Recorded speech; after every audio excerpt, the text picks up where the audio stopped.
Good morning. Lit. Roll up to the party. Roll up to the party. And welcome back to the Win Celtic Fans View this morning. I hope Tuesday finds you well. What's the weather like with you today?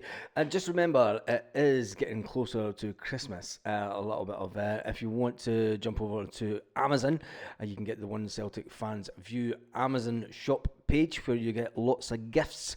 The link will be the first. It'll be in the description of the video, and it'll also be the first comment in the comments section. So if you head over there, you'll get the Celtic shop. You'll get over 300 Celtic related football gift ideas, and also many books. There's almost every book that's been written by Celtic in the Amazon shop. So if you head over there, that would be absolutely fantastic. Anyway, Nico Kuhn, we're just going to get right into the meat of the story today. Nico Kuhn has been on fire this season, it has to be said. He has been on absolute fire this season. And there's a headline this morning saying Nico Kuhn mega buck Celtic price tag floated after Fulham and Brentford inquiries as the winger drops a hint on his future. Yes, Nico Kuhn has been talking to the media back in Germany, talking about life at Celtic and what it's really like to play at Celtic and the atmosphere. But it hasn't stopped the media, and one of our own, Johan Mjallby. Johan Mjallby has been talking about Nico Kuhn. Nico Kuhn, that fantastic player on the wing people are now forgetting about Jota. They have forgotten about Matt O'Reilly. We have a new player, a new hero to worship. And Kuhn's flying start to the season, Johan Mjallby reckons that Celtic will demand a fee in the region of £30 million to sell Nicholas Kuhn in January. It comes from reports suggesting that the informed winger has been trapped by Premier League sides. The 24-year-old has been a revelation, obviously, since joining Celtic. He wasn't at the start, let's face it, but this season, a bit like Matt O'Reilly, he wasn't much the first season that he was at Celtic, but after scoring 10 goals this season, providing 11 assists across all competitions, and an eye-catching display in the Champions League against RB Leipzig. He woke up the nation of Germany and showed them exactly who Nico Kuhn is. Yes, they were all saying Nico who? Mr. No Name, the one that got away as far as the Germans are concerned. He was a German team, a couple of German teams as a youth player, and he was actually at RB Leipzig. At the under 17 and under 18 years category, I'm sure it was. But anyway, he's a Celtic player and he has been linked with a move away from Celtic, according to the media. But he laughs off the suggestion. Yes, Nico Kuhn laughs off the suggestion. But then, the big man himself, Johan Mjallby says, if you've had people inquiring about the player, it says Celtic reportedly value him at €10 million. That's around about £8.4 million. After his £3 million arrival from Rapid Vienna just 11 months ago in January, he is contracted with Celtic until 2029. That's a big old-fashioned contract. It's a massive contract. However, Johan Mjallby reckons that a similar bid of the value of what Brighton paid for Matt O'Reilly could force the hands of the Celtic board. But what kind of bid would it take for Celtic, the champions of Scotland, sitting top of the league into this fantastic part of the season, getting chased by Aberdeen, who are on the same points, but are way behind us when it goes? He went on to say, Johan Mjallby, I'm pretty sure that Celtic will do everything to keep the player. He's on fire just now, and it's like he's been like a new signing in the summer. For the first 6 months, it was stop-start from him, obviously due to the medical problems that he had when he first joined at Celtic. But it's not going to happen. If they come in with a ridiculous bid, if we're talking about Matt O'Reilly figures, if it's going to happen, it will happen next summer. Celtic will not want to sell Nico Kuhn in the next transfer window, and the sun has just came up. It's got its hat on, as they say. But Nico Kuhn's going nowhere as far as I'm concerned. I think that Celtic will do their utmost to keep him at Celtic until at least this summer. And then I don't think they'll even invite bids for the player. So what is the player himself saying about a move to Celtic? I think he's pretty much laughing off the situation that he might move. But he has spoken to a publication in Germany. And he said, Nico Kuhn, I've said it often enough. You have to be here to understand what an atmosphere it is at Celtic. He confessed of a dream up to the German national team, and as I suggested to Germans that were watching the game in the pub with us against RB Leipzig, I said they were asking who he was and was he German with that name. I said, yep, he'll be in the German team in 2 years' time. Mark my words for it, I said, he'll be in the German team in 2 years' time. He said that that's another goal that he has set for himself here at Celtic. He was then asked about what he could offer the German boss, and he replied was, I'm a very fast player who often looks for one-on-one situations, who creates many chances as possible, and I have an eye for the final pass. And he also has an eye for goal. If you remember back to the weekend and the player himself saying that, I'm going to sit over this way, I'm getting blinded by the sun this morning. It just came in the window.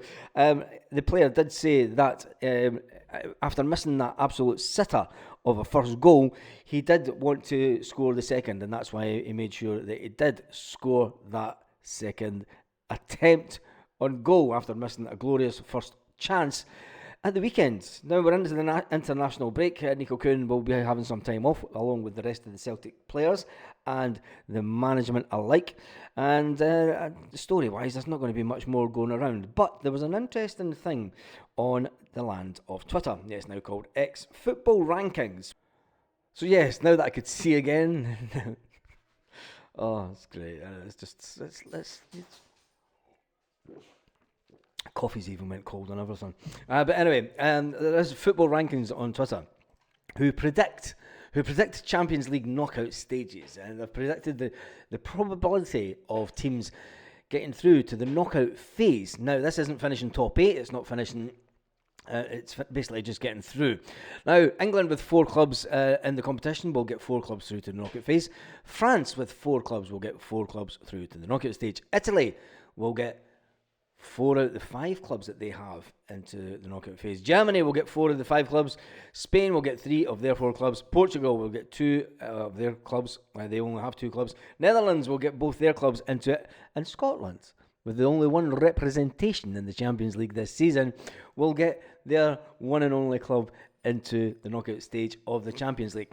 When you look at what's happened with Celtic in the Champions League over the past couple of seasons, it's fantastic that we are sitting on 7 points right now.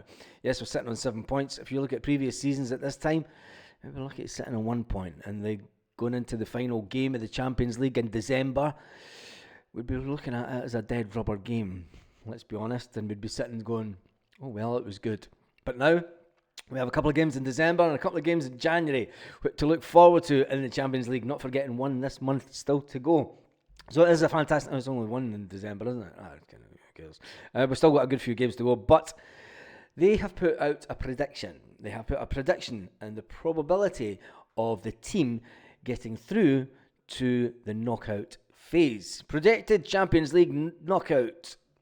And Celtic, on this prediction, would finish 17th on their probability predictor. They would finish 17th in the league, which means that we would get the extra 2 games. Now, we all know that Celtic have got a lot of games coming up that should be easy to win, you would hope. I mean, we play young boys, and we all think that could be a game that we could win.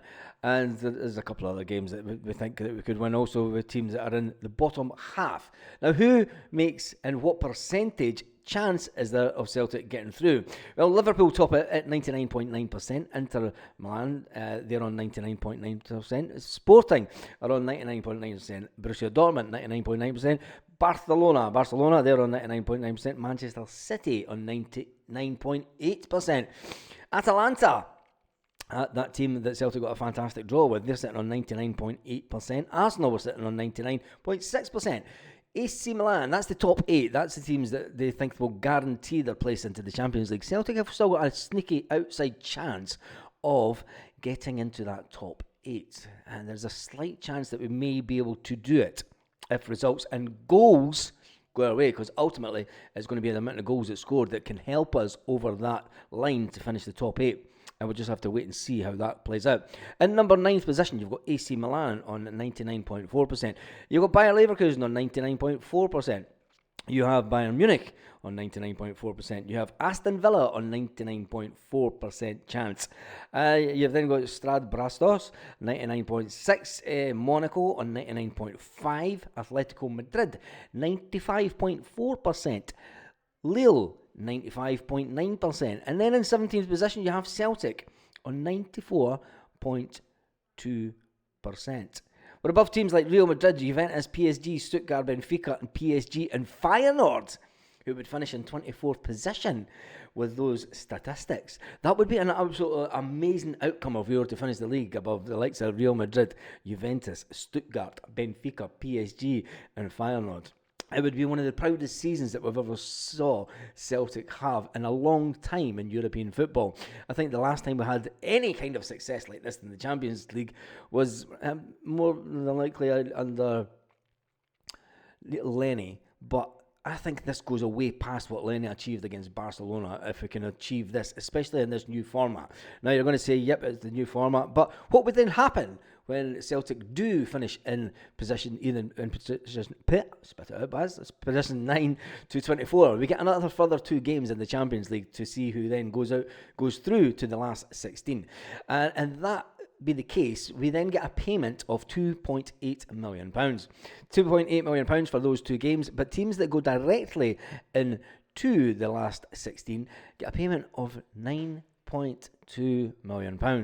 If Celtic then qualify for the last 16, they also get the payment of £9.2 million for getting through to the last 16. It's a fantastic chance for Celtic to make even more money this summer, and it's one of those things that, look, Celtic, the club's been fantastically run just now, and we can't fault it. As much as we would like to nitpick at the board for certain things, but we can't just now, because everything's rosy in the garden, as they say.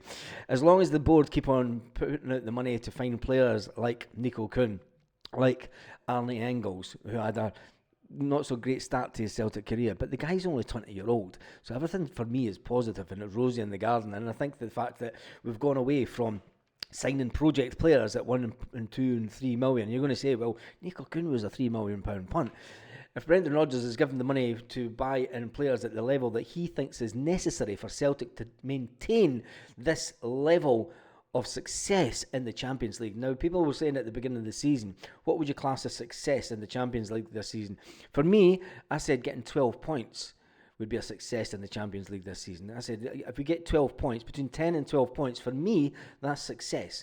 Because if you look at the points tally and the games going into the last games in the Champions League, and you're going to say, yeah, we won the last game in the Champions League last year, but it was a dead rubber game. It was just for pride that we won that.